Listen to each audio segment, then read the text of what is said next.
Let's get going. Hello and welcome to eCommerce Matters, brought to you by BlackCurve. We help e-commerce companies make pricing decisions. Today's title is What is Pricing Power and How to Get It? I'm joined as ever by Dr. Rob Horton. I'm going to describe him as the fisherman of pricing because you bring him challenges, he hooks it, he reels it in and he answers it. He cuts it up, splices it, and he's a fisherman to boot as well in real life. So what more could you want? I'm Philip Huthwaite, the founder of BlackCurve. And without further ado, shall we get pricing, Rob? What do you reckon? I don't know, I might resign. I thought you'd like that intro, no? The pricing fisherman. It's probably a good thing that you're happily shacked up with, because with an introduction like that, it's not really the greatest chat up line, is it? They call me the fisherman of pricing. Oh, mercy. So before I get myself into any more trouble, we should probably move on to to other things. So as normal, we bring a prop to describe today's title, which is What is Pricing Power and How to Get It? So Rob, what have you brought for our wonderful listeners and viewers? I've got a crossbow. Go on, describe the crossbow for us. It's not a real crossbow. It's one of those kids' ones that fires sucker darts. But the reason I've got it is because it's powered by elasticity, like pricing power. Oh, and pricing power is heavily linked to price elasticity. Exactly. So I like it. And for those of you who are listening, it is quite a frightening piece of equipment he's got there.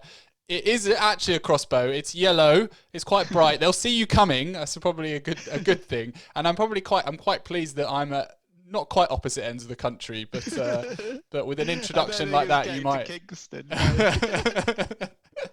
Well, if I was in the office, it's probably a good thing I'm wearing glasses as well, because it might be a bit dangerous. So. I wouldn't have brought it into the office. Not with those reprobates. Yeah, not the kind of thing you want on the tube. But what does it fire? Darts or something? Little sucker darts. Okay. I can't find those. Probably for the best. You've been shooting your dad with them, is that why? Exactly. They're probably buried somewhere in the house 20 years ago. So it's not a recent Christmas present, that one? No. Given the, again, current lockdown, I'm back with my parents, so I've been digging around in old cupboards to find props. I like it, though. I like the elastic element. So do you want to know what I've brought? Yeah. Roar!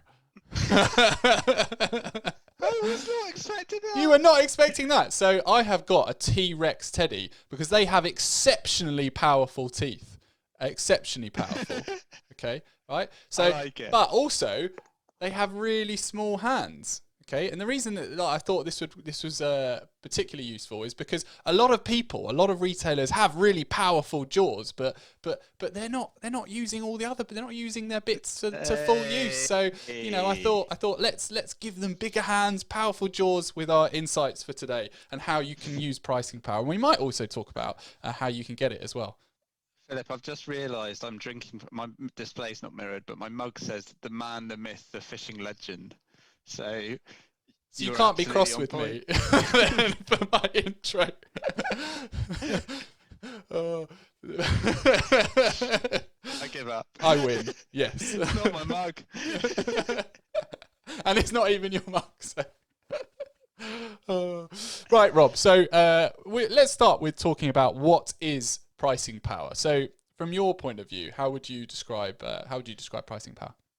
Well, I thought rather than just give my view, I'd probably say I googled it, and I googled it a lot, and I looked around. I looked at some of the market stuff by people that do what we do in adjacent spaces. I looked at the consultancies, and they all basically say the same thing, which is it's your ability to raise prices. So in like the purest example, if you quadruple your prices and you maintain volume, you have pricing power. A more reasonable example would be if you double your prices but lose less than half your volume, you still have pricing power, right? Because you're making more money. So fundamentally, it seems to be the ability to lift your prices up and not adversely affect your volume, really. Yeah, and I think that is fundamentally what it is. I mean, I kind of want to throw in a bit of a, well, I don't know if it's a spanner in the works, but kind of a challenge to that, is that also it's the ability for price to influence demand, and also your understanding of how much price does change demand. So it's all well and good kind of conceptually on the surface level saying, well, if you increase your prices and you sell the same amount, you know, I want to sort of think about it is that also changing prices in any direction, if that has the ability to influence demand, that is a tool that is powerful for one way or another. Yeah, I think that's a really interesting point, because you're kind of stuck in there's a danger of sticking with like what I would see as consultancy speak, which is this. I don't view pricing power as a particularly useful term, because what is useful is the optimization piece. Like you say, it's tweaking your prices, finding out where to put it. We'll probably go into that a bit later, but no, I agree with that. I think in its purest definition, it is just about putting prices up if you want to pass your MBA. So if you want to pass your MBA, don't copy Philip's answer. But if you're doing it practically, I completely agree with you. Well, that's a first for everything. Agreeing with me. There we New go. year, new me. But because I think it is very much a two-way street in terms of if you know that, right, okay, I need to achieve this particular goal this year financially, and actually if I reduce price and that enables me to exponentially increase the volume, and actually I can predict what that will be rather than just doing it and see what happens. If you have the ability to analyze the data and predict, that is a powerful tool in itself, right? Yeah, I think if we pull it back even further, we've talked about this concept before, but there's the concept of price setters and price getters, right? Is how we used to talk about it when I worked in the city, and it's basically, are you the one leading the market, or do you have to follow? So do you have the ability to say, oh, I'm going to charge more, even if that's more or less, right? Are you the one that's kind of driving that price change within the market, or are you the one having to watch what the person who is doing that is and follow them? And you'll probably find, at least in the spaces we play in, that it isn't just at the brand level, it'll be within your inventory. So there'll be products where you can do that and products where you can't do that. And that's where I think it gets really interesting for people like us and what we do, right? Versus kind of, I don't know, pricing 101 MBA type analysis. So how do you know if you have it? Is there a way that you can, you know, if you have pricing Do you power? want my facetious answer that I found out in my research? Go on. You pay consultants a lot of money. What do they tell you? That you need a pricing roadmap and then a pricing strategy, and actually, I think at the end of the day, it doesn't really tell you anything about it apart from the fact that you've given the consultant a lot of money. The reality is, it's like anything, you test and learn, and then that's a message that's becoming really core to us at BlackCurve, and hopefully, if you run digital marketing, should be core to that as well. But one of the pieces I've found that did make a lot of sense and resonate with me was that you can't, especially at the minute, you can't really compare historically, because you either don't have enough data, or the markets have changed, the data you don't have isn't relevant anymore. So you need to be testing and learning, seeing what happens and making a judgment based on that. And so you increase the price, and if your volume drops off a cliff, you take that risk on, you don't have pricing power. But conversely, if you do the opposite and you maintain, then you do. And that is the real simple way of doing it. You change your price and see what happens. I mean, in this last year, there's probably quite a lot of noise into that calculation, that different products have gone through the roof in terms of demand, and therefore you could increase the price and still sell it, and that doesn't necessarily mean that you have pricing power as such. So is it You see, I'd contest that. You do in that environment.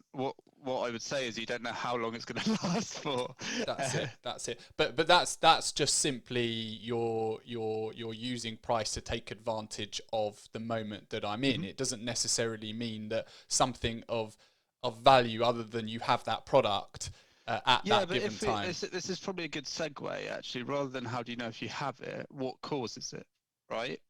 And there were two really boring ones. Not boring, but low hanging fruit. And one of the first one is low supply, or having a better supply chain than your competitors, right? Which is what you're talking about. So if suddenly the demand outstrips supply, you do have pricing power. How long that lasts for, because obviously new entrants are going to come to the market, the supply chain will try and fix some of the rest of it, which is what you're getting at. But for that brief period, that's a wonderful position to be in. I mean, the extreme of that is price gouging. When someone has so much pricing power, I mean, the awful examples for me are kind of insulin prices in the US. I don't know, where for what is a relatively cheap prescription in the UK can be incredibly expensive because of the way the supplies are controlled and the rest of it. And that's kind of pricing power, quote unquote, gone too far, right? In that you can only use this power for good, and you feel like you need regulation to come in. But fundamentally, if you control the market and people need it, which is why this is a good example, you can charge whatever you want for it. In reality, whether that's ethically a good thing is a whole nother conversation. But you certainly have the power. Okay. So I'm just going to bring us back to how do you know if you have it for a moment, if that's all right, Rob, because we've got a whole host of examples of how to get it and how to look for it, which we'll do towards the back end of today's podcast. But we've mentioned. I think for me, it's not so much going out there and raising prices. You've got to kind of do it systematically. You've got to do it as a price test. You've got to do it as a kind of a proper research piece inside your organization. You've got to go out and say, I'm going to increase the prices of these products, proactively, and monitor the results and see if I can maintain demand. For those, and that may be why it's not the easiest thing to manage. It's not, and that might be why a lot of businesses go out and get consultancies in to do it. I mean, I would challenge that you can use tools such as BlackCurve to help you manage it without going and getting a ton of consultancies in. I mean, one of the other interesting things that I don't know if you've kind of consider as a way to work out if you've got pricing power is looking at what the competitor landscape's doing. Okay, so on some of our pricing teardowns that we did in previous podcasts, we picked certain products and we looked at which competitors were changing prices and what was the lag and what did that lag look like. So if you're changing price if you're changing price and then the next day or later that day everybody's following you, you have following your exact price move, you have certain amount of pricing power because you are the price setter, you are the price leader, and everybody else is following you. And over time, as you do that more and more and more across more of your products, you can work out who is leading the market and who's not leading the market. Yeah, absolutely. And there's an even simpler way of doing it. I like simple, based on the same data, and that is to count the number of competitors for each product, because the lower the number of competitors you have, as long as your data is correct, quote unquote, in theory, the more pricing power you have. So the real sweet spot is finding those high demand products with lower numbers of competitors, right? And then you can do the kind of analysis around, am I pushing that or is someone else pushing pushing that, or when are they pushing that? Does that coincide with when I'm resupplying, when I'm restocking, or is there a way that I can kind of tweak that or compete there? But yeah, I completely agree. And I mean, and it might be worth talking about some examples of companies that have got pricing power at this stage, because it might infer and follow on from if you've got lots of competitors or if you haven't got lots of competitors. Because so let's go there. So what examples of companies have you come across, Rob, that have pricing power that you'd like to raise today? Yeah, well, so this was quite contentious because we spoke about this in the prep and we kind of disagreed on all of them. But I think the cool one for me, less so now, but has always been the example of this, was kind of Apple, because they've always owned the entire like end to end of production to kind of distribution, right? And fundamentally, they had products that, people had similar products. These products were completely adjacent to anything else, so they could really charge what they wanted. And I think it's only in the last couple of iPhones that they've realized that they've hit a wall in terms of what they can charge for a handset. But they can still charge £1,000 for a stand and people play it, or hundreds and hundred pounds of headphones, because the design and the marketing and the branding around it is so good. So those for me, that's a kind of company with pure pricing power. I think a more interesting and slightly more subversive one for me is Amazon, because of how good their supply chain is, because of this kind of Prime functionality. So I have no idea about the financial modeling behind it, but you can effectively add on a subscription to your product buying in order to guarantee a supply chain, and that's pricing power in a completely different way. You've just shifted. You could either put that increased profitability over the product range that you're selling, or you can do what they've done and make it into a subscription service, which is kind of almost another completely tangential way of doing it, but I think it's kind of brilliant.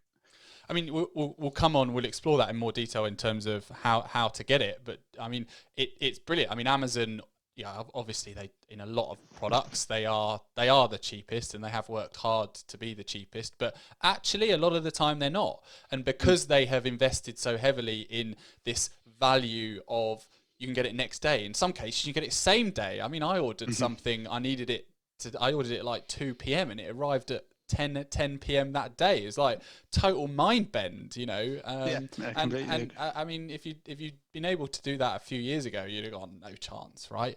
Yeah. So they've invested in that, and therefore people put a value in that. Therefore, there's certain products where absolutely you pay double, you pay triple if you need that product, because people have put a value in the ability to get hold of that product instantly, and a lot of other retailers can't compete with that. I mean, some can, but the majority can't. So they have a huge amount of pricing power. And as you say, they've also added these extra services that, okay, you feel you're getting a cheaper product. That I'm sure they've done analysis of, I don't know, if we think of on average somebody orders one thing a month, right? So instantly they've made, what is it, $7.99? How much is a Prime membership these days, right? Instantly every month they've made money. Yeah, I think that's a like, for a back of the envelope. If you think that if you want to like other services, DPD or Hermes something, when you buy it, and it usually costs a £5 order of magnitude. So if you're buying one thing a month, they're actually making £2 on you, on top of the profitability baked into that delivery model that's at a £5 a month, on top of the profitability of selling the bloody product in the first place. I think when you get into my dad's territory, and the Amazon lorry never really leaves the front drive, yeah, then maybe you're getting your money's worth. But I mean, I think it obviously, this is a huge back of fag packet, and there you also get other services of Amazon Prime. But I think, you know, to come back to pricing power, you know, they're using logistics and the ability to ship that product to you quickly as a mechanism for them to be able to raise prices in other areas. And we've spoken about Amazon and the tests that they do on a previous podcast to plug it. I mean, any other examples you'd like to raise at this stage, Rob?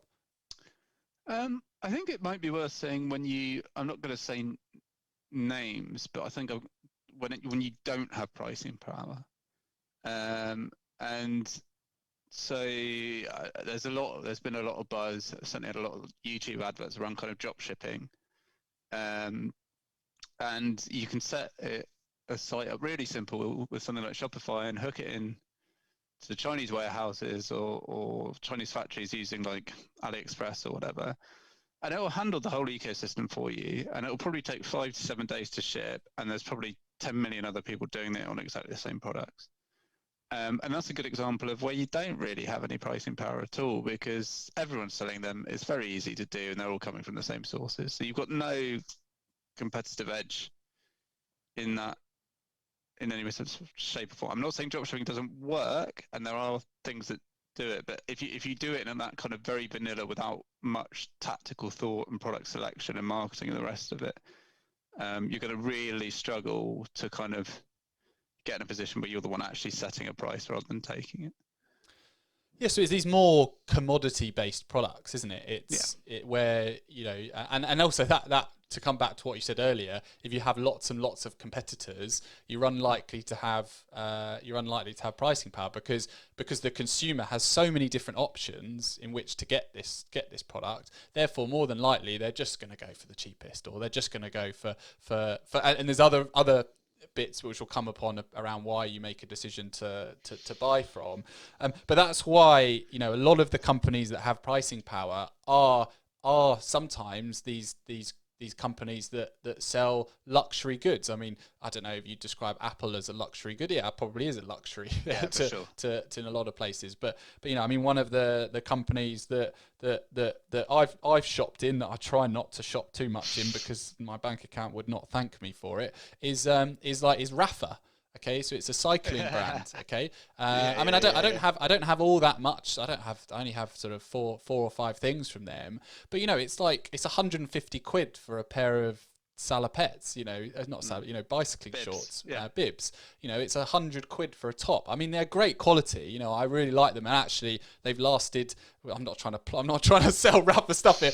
You know, they've lasted. You know, I'll take a Rafa sponsorship. Best part of 5 years, and I think it's great. And so actually, from an investment point of view, they have lasted longer than some of my other brands. But what I'm trying to say is that they have always held that price high. They've always set themselves as a luxury product. You very rarely see a sale, and they hold out that you know, this is, you know, they could. You know, other people sell bibs for half the price, but they don't. They keep them at that higher price. It's a really good point, actually. Like luxury goods in general, like designer handbags. You buy a designer handbag because you want a designer handbag. The price of that handbag, I mean, it might be it's not really that you can either afford 10 grand for a handbag or you can't afford 10 back. It's not. These are kind of priced expensive and pushed deliberately to maintain a brand and exclusivity. And actually, you kind of want to pay that money because then that's putting you in the camp, and then you end up in this self-fulfilling thing. Same with posh cyclists and Rafa, right? I mean, I'm going to try and stay clear of fashion, but I'll do one more example of fashion. Was that when I was first courting my now wife, I bought her a handbag from Mulberry, and I think at the time it was I don't know, it was expensive for me at that time of my career, but you know, it was like 250 quid. Okay, it was it was one of their smallest handbags. You know, it is served her well and died a death. And I was looking at getting her a replacement handbag for this Christmas, and the same size of handbag was, you know, £800 from Mulberry, exactly the same. And I was like, and that's a company that's clearly. I'm sure there's other mechanics at play, but they've identified what their pricing power is. They've incrementally raised price over the years and kept it at that price. And so to bring it back to kind of retailers, and we'll talk about kind of how to get it, even if you are a commodity play, as in you're selling products that are available in lots of locations, you've got to start to think about, right, how can I differentiate, and what can I do to cut through that noise, and how can I even attempt to get pricing power. I mean, maybe it might be worth at this point talking about John Lewis. I don't know. So let's throw it out there. Why not? So they and we covered it on a previous podcast. I was going to say, e-commerce Matt's favourite, John Lewis. Exactly. I mean, we covered it on a previous podcast. It was buy, never knowingly undersold. Are you sure you don't work for himself? Got shares, mate. Got shares. Once a partner, always a partner. So they got rid of their never knowing. I don't know why I'm still waving my hand around. So they said goodbye to the never knowingly undersold slogan, which was that they would always price match another price if it was on a bricks and mortar store. I think that was the price match promise from memory, and they've ditched it. And John Lewis very much they sell all sorts of things, right? Mm-hmm. But they do sell a lot of commodity products. They do sell a lot of products that you can buy from lots of retailers, but they have pricing power, don't they? I mean, what from your experience, what differentiates John Lewis? What gives them pricing power? Yeah, I mean, there's a number of things. I don't know anything. I've never worked for them, right? They have the intel. But like from the outside, there's a lot in their favour. They're a big brand, good reputation, large, so the supply chain costs, I hope, would be low or lower than, say, if I tried to sell the same products. Always had a reputation for quality. Sell into a middle class to upper middle class market, where people are more worried often around quality rather than a couple of quid here or there. So I think in that, there are a lot of reasons there why, out on average or across their inventory, they don't need to be matching other people because, okay, why don't you match such and such? Well, we have our John Lewis guarantee, so we're just a bit more expensive, and you can either have the guarantee or you can not have the guarantee. And then you test that, right? You see, okay, we've tried that line, and it's either been successful or it hasn't, and then we'll go back to our price matching on that item. I think is the key bit, right? If we need to, because I'm pretty sure I don't know, I'm from the country, but for a lot of things like this, I reckon if you went into the store, they probably still have discretion to move up or down a bit. And if you were to say, I'm going to take this off you today, but I found it online and it's, I don't know, 100 quid cheaper, they probably still can match it for you. Sales reps usually have some kind of up and down limit they can move on. I think it's just whether you want to be encouraging the behavior globally, not, or whether you want to do it on certain lines or not. Yeah, but I mean, I think it absolutely they do have discretion. I mean, I purchased a mattress for my son's new bed the other day, and we went in, and I think it was we got lucky because it was the sales assistant's last day, I think, and he said, I can give you 20 quid off this if you buy it now. It's been hanging around in the warehouse for ages. So absolutely they have discretion, but fundamentally, they have invested heavily in their brand and their core values, which resonate with lots of people. And that is, you're getting quality is one of them. That is, they've generally got much longer warranties than other companies on the same products, which, these day and age, I mean, I won't name a name, but one major electrical manufacturer, I purchased a dishwasher from them. They called me up the next day and said, "Our products normally break after 2 years. Do you want to buy this extra maintenance package?" Go away either. I'm like, come on. I was outraged, to be honest, of that. But John Lewis has got that quality. Mm-hmm. They've got other things like without to wang on too much about John Lewis, the ability for you to do click and collect pretty much the same day. They've got the footprint. Other people can't do that.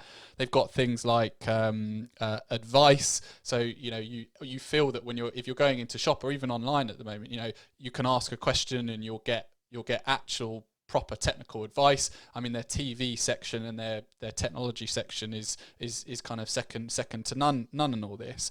And I think the reason that I'm picking Aldi is not picking John Lewis rather is not they are polar opposites, aren't they? Those companies. So the reason that I'm picking John Lewis is not for you to look at them and treat them as a mirror and how can I replicate that, because I'm sure there's lots of things they do wrong as well, but it's more to start to think about, if I want to get pricing power, because if you have these are the things which you need to look at and invest in order to even conceive about getting pricing power, especially if you're selling products that are available elsewhere. And they can be even really wacky and simple things. What example do you think I'm going to say next, Rob? I know what it is. It's Haribo. Way!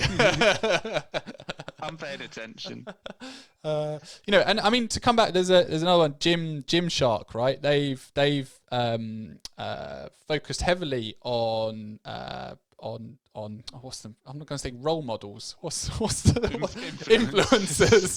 influencers online, haven't they? Oh God, marketing, cover your ears. So influencers online, and and therefore, okay, fine. They've worked out they need to be within a certain price point for their products, but they could pretty much put not anything online, but they whack anything online at a price point, and more than likely it's going to sell because their brand has power, and people will buy from them. Yeah, it's like a classic example of that I think is the Jordan effect at Nike. Nike is a cool company, done a lot of cool stuff, but there's a big. Did you watch the Michael Jordan basketball documentary thing on Netflix? I may have dabbled in that. Yeah, I did. Yeah, I did watch it. I actually think that's one of the best bits of TV I've watched for quite some time. But one of the really interesting things for me from like what we do perspective was the effect that one person had on that brand, and like suddenly everyone wants Air Jordans, and Nike becomes the coolest brand in the world. And that's kind of your influencer marketing pre Instagram and the rest of it. But one person suddenly makes it so you have to have this, and you could charge however much you want for that pair of trainers because people still want to wear them. And then you artificially limit the amount you have as well. It makes them even more valuable. So yeah, I dig. I think the thing. Sorry, just to carry. I think it goes all the way back to what you said at the beginning, and it's really about like, where is my competitive edge as a company? This is a lot of what having pricing power is about. On what vectors do I win in this market? And those are the things that will let you drive up your prices, increase your profitability if lined up in the right way. It may be you're better on certain channels than others. It may be that you can get things there quicker, so you can advertise around that and build up that consumer confidence and belief in that. And then as soon as you're kind of pushing your brand in that way, then you can harvest it in terms of kind of increased ability to charge more, basically.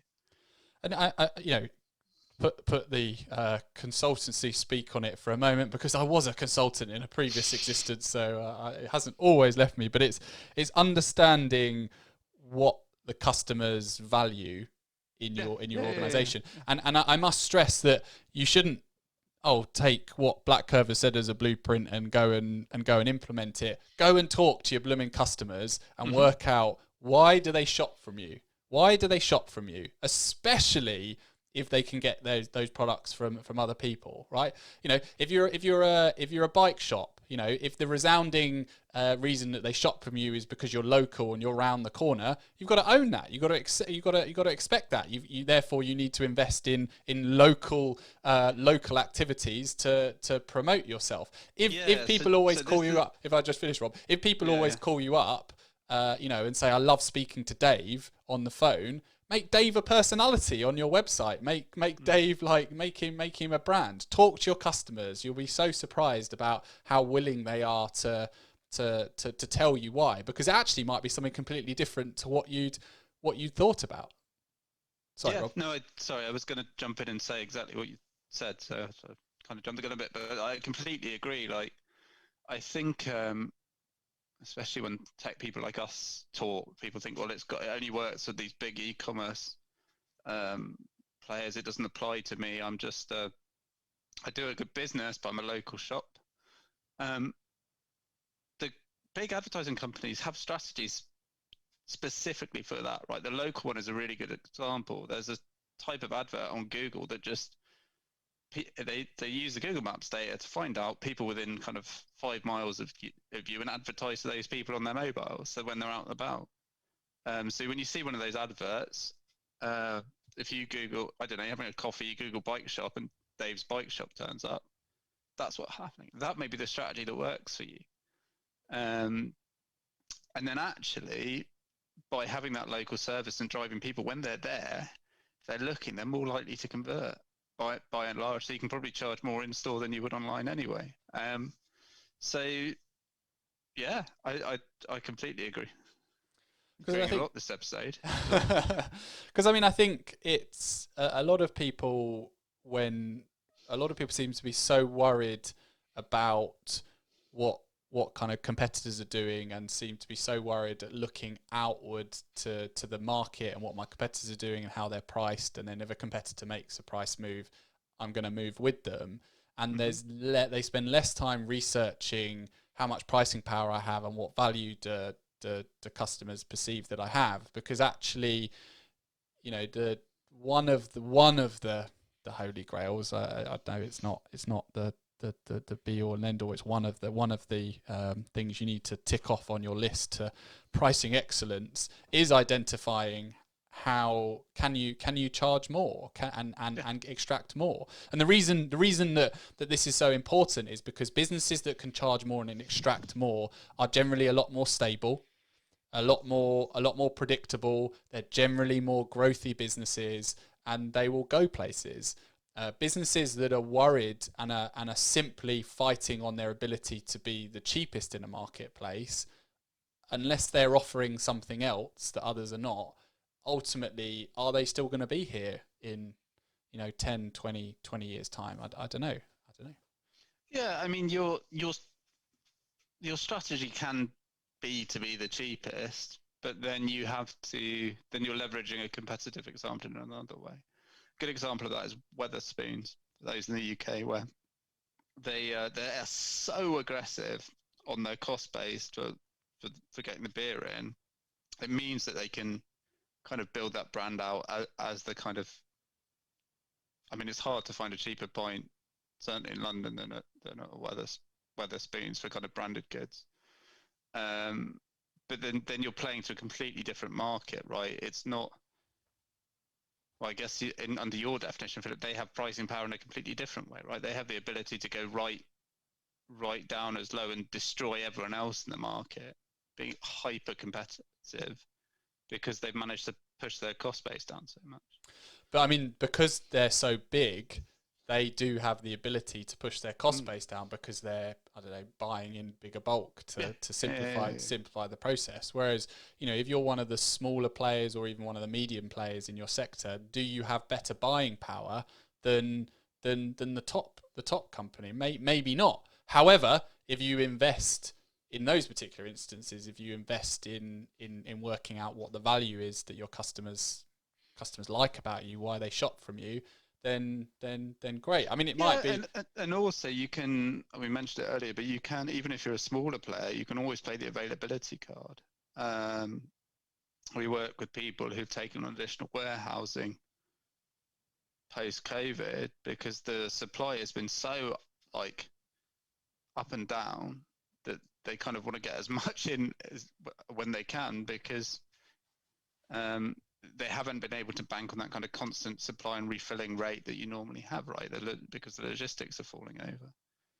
And therefore, you just kind of, by having more stock, you can charge more. And we've talked about this before. You can either charge more and release it at a slower rate, or if you've got more stock, you can ramp up. So you compete with people until they fall out of the market. And then happy days, your pricing power kicks in because you have the stock. Fantastic. So, Rob, was there anything else you wanted to share for today's podcast? Is there any other bits and pieces? Have we covered everything you'd like to cover? No, I think so. I think really it comes down for me to that kind of where are you providing value? What's your competitive edge? We're not good. We could list a whole host of things, but I don't think that's super useful for anyone because they're probably misaligned or wrong. Not because actually, I think what I've learned is that there are a lot of similarities between businesses, but actually when you get down to the kind of customer persona buying journey level, why a specific person buys from you, that is often unique to the fingerprint of the business, and especially the smaller businesses who we tend to work with, because people have more of a personal relationship with that business than you would with a larger one. So you might find that people don't mind paying a bit more because they like you, right? In that I mentioned already, but because of my back, I like to shop local. I like to shop with people I know, because I know that money's going back into the community. Or do you know what I mean? It's not disappearing off into some massive conglomerate and then sitting off in the Cayman Islands or wherever. But I think we're going to see that a lot more actually as lockdown measures ease, because people are going to see a different view of the high street, and therefore people are definitely going to want to shop local and support local businesses and support smaller retailers that have hustled and are still surviving kind of post the lockdown. So I think you're right there, but it's the opportunity now for the retailers themselves to capitalize it and not think, oh well, the only way I can win is by being the cheapest. You know, no, go out there, you know, just paint the town whatever color you want, tell people about yourself and that you are local. That could be I didn't mean today's podcast to be a marketing strategy, but a session, but that could be it. One thing I wanted to add, that I think is important to stress of companies that are interested in exploring, you know, what is pricing power? How do I get it? That culture is, your company culture has got to be geared towards, you know, ultimately finding out, you know, a desire to identify what pricing power is, and also an openness that if you increase prices, you might lose some custom, but it's for the greater good. And that's kind of got, and also that ability, that desire to love data, to price test, to crunch, to tweak, to nudge, that culture's got to be inside the business, because it's not something that you're going to be able to click your fingers and get overnight. Okay, it's something that's going to take a methodical shift and break that mountain down in order to identify if you have it, and also work to get it. Cool. So thank you very much, Rob, as ever. Today's podcast was entitled What is Pricing Power and How to Get It? So, and pricing power is summarised as the ability to raise prices without reducing demand. But I think we've thrown some edgy bits in there that do kind of counteract that slightly. Philip, are you the edgiest man in pricing?